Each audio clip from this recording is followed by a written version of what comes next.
Episode की शुरुआत में लू बुला रही रहती है शिन को कि आखिर वो कहाँ पे चला गया, क्योंकि वो अभी भी रोलर कोस्टर के ऊपर ही फंसी हुई थी।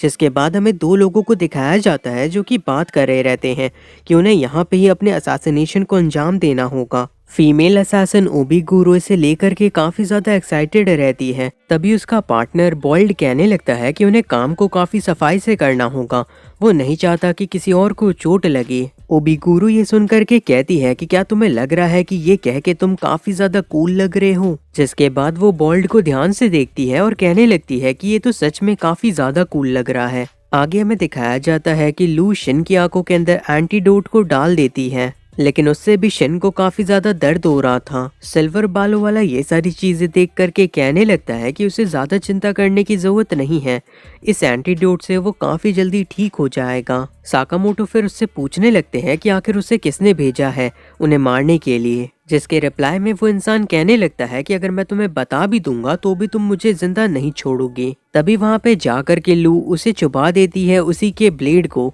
जिसके अंदर पॉइजन लगा हुआ था। आगे वो उसे धमकी देती है कि अगर वो उसे जल्दी नहीं बताएगा तो फिर वो सारे एंटीडोट को गिरा देगी। लू की इस तरह की बातों को सुनकर के वो सिल्वर बालों वाला भी काफी हैरान होता है और शिन कहने लगता है कि अभी उसे और ज्यादा एंटीडोट की जरूरत है। जिसके बाद वो सिल्वर बालों वाला बताता है कि असल में वो डंडन काई नाम की कंपनी के लिए काम करता है, जहाँ पे वो लोग अलग अलग असैसिनेशन के मिशन के ऊपर अलग अलग असैसिन्स को भेजते हैं। लेकिन उसकी कंपनी कुछ खास अच्छी नहीं है, जिसके कारण वो उनके लिए मरना नहीं चाहता, वो तो सिर्फ पैसों के लिए काम कर रहा है। शिन उसकी ये सारी बातें सुनकर के कहने लगता है कि वो उनसे कह रहा था कि वो लोग मौत से डरते हैं, जबकि उसे खुद ही सारी चीजें इतनी आसानी से बता दी। शिन फिर उससे पूछता है कि क्या वो जापानीज असैसिन एजेंसी के अंदर रजिस्टर्ड है, क्योंकि सारे प्रोफेशनल असैसिन को अपने आप को रजिस्टर करना पड़ता है और साकामोटो और शिन ने भी खुद को रजिस्टर किया था और उसी एजेंसी की वजह से ही उन्हें काम मिलता है। और जापान के अंदर करीब 400 प्रोफेशनल असैसिन्स हैं। सिल्वर बालों वाला फिर पूछने लगता है साकामोटो से कि क्या ये अफवाह सच है कि वो द ऑर्डर का हिस्सा है। ये सुनकर के साकामोटो से कोई भी जवाब नहीं देते हैं और शिन को भी इसके बारे में नहीं पता था, जिससे वो समझ जाता है कि सच में साकामोटो द ऑर्डर का हिस्सा है और द ऑर्डर सच में एग्जिस्ट करता है। तभी वहाँ पे आओई और हाना आ जाते हैं और उन लोगों से कहने लगते हैं कि आखिर वो लोग यहाँ पे क्या कर रहे हैं। हाना उस असैसिन को बंधा हुआ देख करके कहने लगती है कि ये तो वही है ना जिसने रैबिट से लड़ाई की थी। शिन बहाना बनाने लगता है कि वो रस्सी से बाहर निकलने की प्रैक्टिस कर रहा था, इसी वजह से साकामोटो और वो बस खड़े होकर के इस चीज को देख रहे थे। उस असैसिन को समझ में नहीं आ रहा था कि आखिर यहाँ पे चल क्या रहा है। जिसके बाद वो लोग वहाँ से जाने लगते हैं, लेकिन जाने से पहले शिन उसे उसका ब्लेड लौटा देता है ताकि वो खुद को आजाद कर सके। ये देख करके वो असैसिन भी काफी हैरान होता है और कहने लगता है कि क्या तुम मुझे नहीं मारोगे। ये सुन करके शिन कहता है कि वो लोग अम्यूजमेंट पार्क मजे करने के लिए आए हैं। शिन भी फिर वहाँ से जाने लगता है। तभी हाना दौड़ करके वापस आती है और उस असैसिन के ऊपर अपनी एक बैंडेड को लगा देती है। जिसके बाद वो कहती है कि उसे शो काफी पसंद आया और उसे थैंक यू कह करके वहाँ से चली जाती है। सिल्वर बालों वाले इंसान को भी ये सारी चीजें काफी ज्यादा अजीब लग रही थी, लेकिन फिर वो खुद को आजाद कर लेता है और सोचता है कि वो थोड़ा सा झूला झूलने के बाद घर चला जाएगा। दूसरी तरफ एंटीडोट की वजह से शिन को चक्कर आने लगते हैं, जिसकी वजह से वो अब आगे दिमाग नहीं पढ़ पाएगा। लू ये सुनकर के कहने लगती है कि फिर तो उन्हें खतरे के बारे में पता भी नहीं चलेगा। जिसके बाद वो साकामोटो से कहने लगती है कि उन्हें जल्दी से जल्दी घर वापस जाना होगा। शिन भी फिर उनसे माफी मांगने लगता है कि वो अब आगे और ज्यादा मदद नहीं कर पाएगा। तभी वहाँ पे आओई आ जाती हैं और कहने लगती है कि वो लोग काफी ज्यादा अजीब बिहेव कर रहे हैं, क्या वो लोग किसी बात को छुपाने की कोशिश कर रहे हैं। जिसके बाद हमें सिल्वर बालों वाले इंसान को दिखाया जाता है, जिससे बॉल्ड पूछने लगता है कि आखिर साकामोटो से मिलकर के उसे कैसा लगा। तभी पीछे से ओबीगुरो से मार करके उसके ऊपर बैठ जाती है। तभी वो कहने लगती है तात्सु तुम फेल हो गए ना, तुम किसी भी काम के नहीं हो। तभी बॉल्ड कहने लगता है कि ओबीगुरो को ठीक से बिहेव करना चाहिए, जो सुनकर के ओबीगुरो शर्माने लगती है। ओबीगुरो को बॉल्ड की ये बात भी काफी ज्यादा पसंद आती है। तात्सु ये सारी चीजें देख करके सोचने लगता है कि ये दोनों अभी भी काफी ज्यादा अजीब हैं। तभी ओबीगुरो कहने लगती है तात्सु से कि उसे ज्यादा चिंता करने की जरूरत नहीं है, क्योंकि अब वो लोग यहाँ पे आ गए हैं। और वो काफी ज्यादा एक्साइटेड है लेजेंडरी असैसिन साकामोटो से लड़ने के लिए। लेकिन तभी बोल्ड कहने लगता है कि साकामोटो उसका शिकार है, क्योंकि साकामोटो की वजह से ही उसके चेहरे के ऊपर ये निशान है। ये सुनकर के ओबिगुरो काफी ज्यादा क्यूरियस हो जाती है और उससे पूछने लगती है कि क्या वो पहले साकामोटो से लड़ चुका है और क्या ये निशान उसे साकामोटो से लड़ने पे ही मिला था। तात्सु फिर सोचने लगता है कि ये दोनों काफी ज्यादा ताकतवर मार्शल आर्टिस्ट हैं और ये 100 लोगों को अकेले ही हरा सकते हैं और अब साकामोटो को कोई भी नहीं बचा सकता। उसके बाद हमें दिखाया जाता है कि शिन वापस से एक बहाना बनाने लगता है आओई के लिए। लेकिन तभी हाना रोते हुए कहने लगती है कि क्या उन्हें यहाँ पे मजा नहीं आ रही। तो फिर लू कहने लगती है कि उन्हें इतनी ज्यादा मजा आ रही है कि शिन तो रोलर कोस्टर से ही नीचे गिर गया। आओई उनकी ये सारी बातें सुन करके कहने लगती हैं कि शायद उन्हें कोई वहम हुआ होगा। फिर वो उनसे पूछती हैं कि आखिर उन्हें कहाँ चलना चाहिए।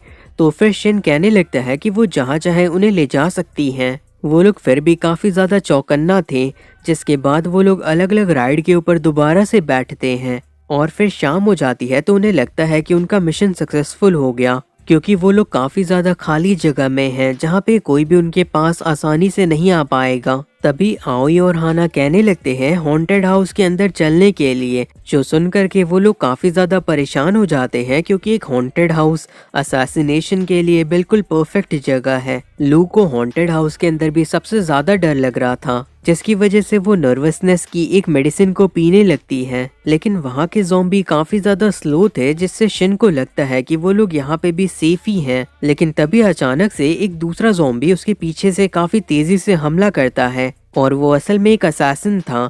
जिसके बाद वो साकामोटो की ओर बढ़ने लगता है और साकामोटो काफी तेजी के साथ उसे मार करके वहीं पे बेहोश कर देते हैं। लेकिन फिर भी वो एक मूर्ति की तरह ही खड़ा रहता है, जो देख करके शिन कहने लगता है कि साकामोटो ने तो कमाल ही कर दिया। आओई और हाना को वहाँ पे काफी ज्यादा मजा आ रही थी। शिन फिर उस पहले वाले असैसिन का आईडी कार्ड लेकर के देखता है कि असल में वो एक रूकी था और वहाँ लगे सीसीटीवी कैमरा से बोल्ड और ओबिगुरो ये सारी चीजें देख रहे थे। ओबिगुरो ये देख करके कहने लगती है कि साकामोटो इतना मोटा होकर के चल पा रहा है, ये भी बहुत ही बड़ी बात है। बोल्ड वहाँ पे बैठ करके अपने हाथों की एक्सरसाइज कर रहा था, जो देख करके ओबिगुरो कहने लगती है कि उसे चिंता करने की जरूरत नहीं है, क्योंकि वो लोग काफी आसानी से उन्हें हरा देंगे। लेकिन बोल्ड ये सुन करके कहता है कि साकामोटो को हराना इतना आसान भी नहीं होगा और वो उसके रास्ते में न आए। ओबिगुरो उसकी ये सारी बातें सुनकर के कहने लगती है कि क्या वो और साकामोटो पहले दोस्त थे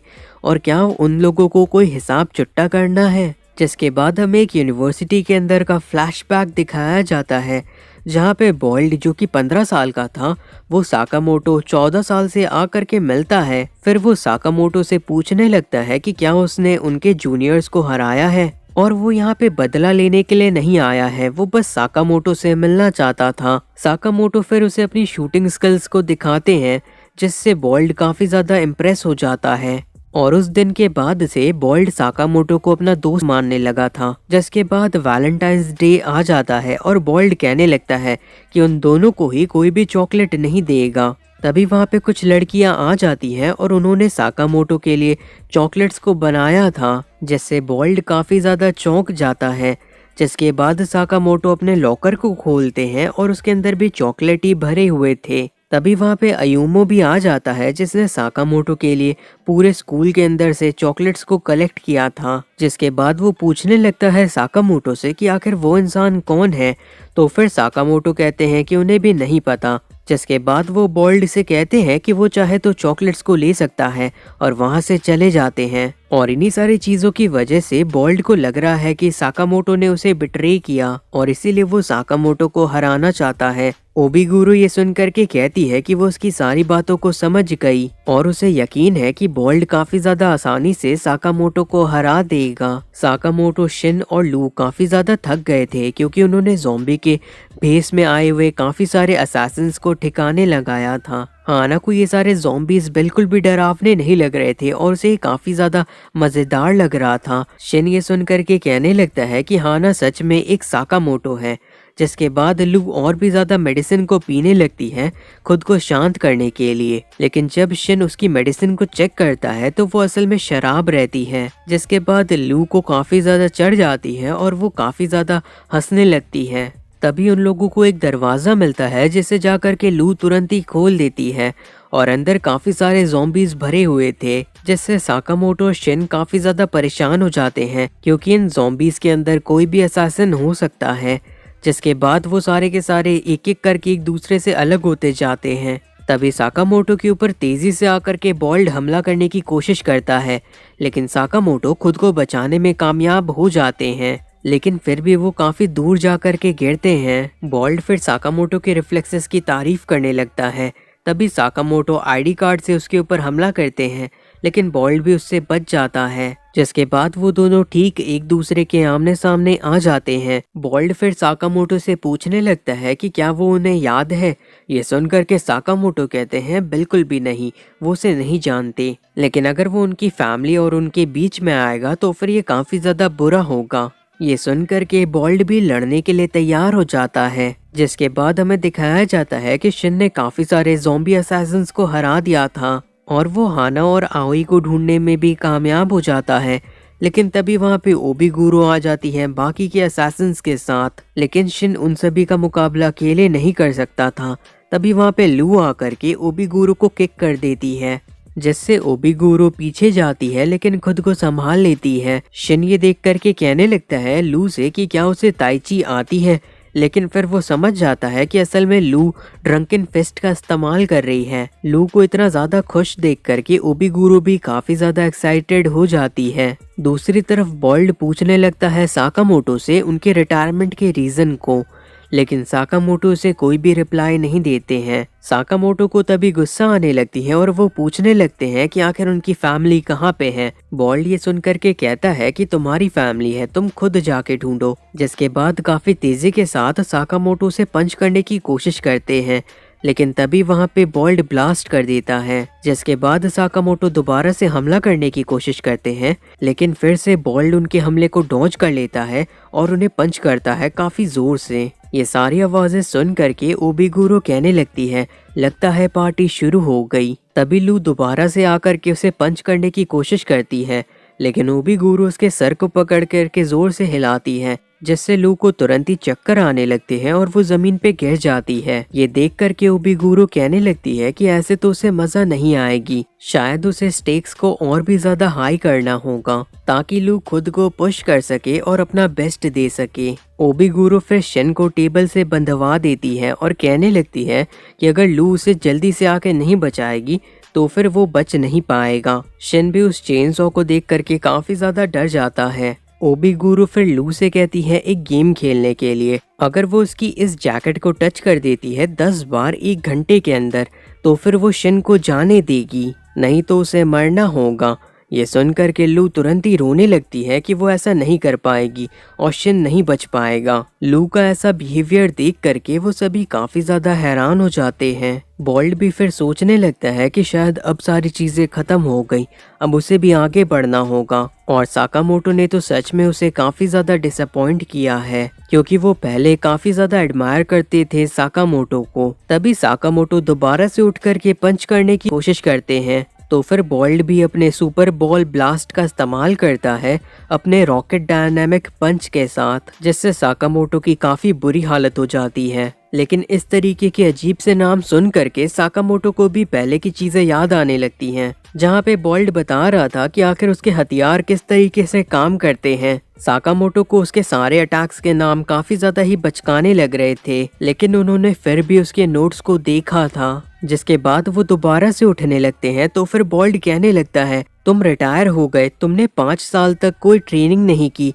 और साथ ही साथ तुम इतने मोटे हो गए, इसी वजह से तुम आज मेरा मुकाबला नहीं कर पाओगे, मैंने काफी ज्यादा ट्रेनिंग की है। जिसके बाद वो एक फाइनल पंच करता है साकामोटो को और फिर साकामोटो को अपनी फैमिली दिखाई देने लगती है और उस पंच की वजह से वो काफी ज्यादा दूर जा करके गिरते हैं। बॉल्ड को लगता है कि अब ये यहीं पे खत्म हो गया और फिर वो वहां से जाने लगता है, लेकिन तभी अचानक से उसे डर महसूस होता है। उसे ऐसा लगता है कि उसकी जान एक झटके में ही चली जाएगी। जिसके बाद वो पीछे मुड़ता है और साकामोटो उसे सारे के सारे उसके वेपन्स के बारे में बताने लगते हैं, क्योंकि वो सिर्फ बॉल्ड को भूले थे, उन्हें अभी भी उसके सारे नोट्स याद हैं और अब वो होल्ड बैक नहीं करेंगे और दिखाएंगे कि आखिर वो क्या कर सकते हैं।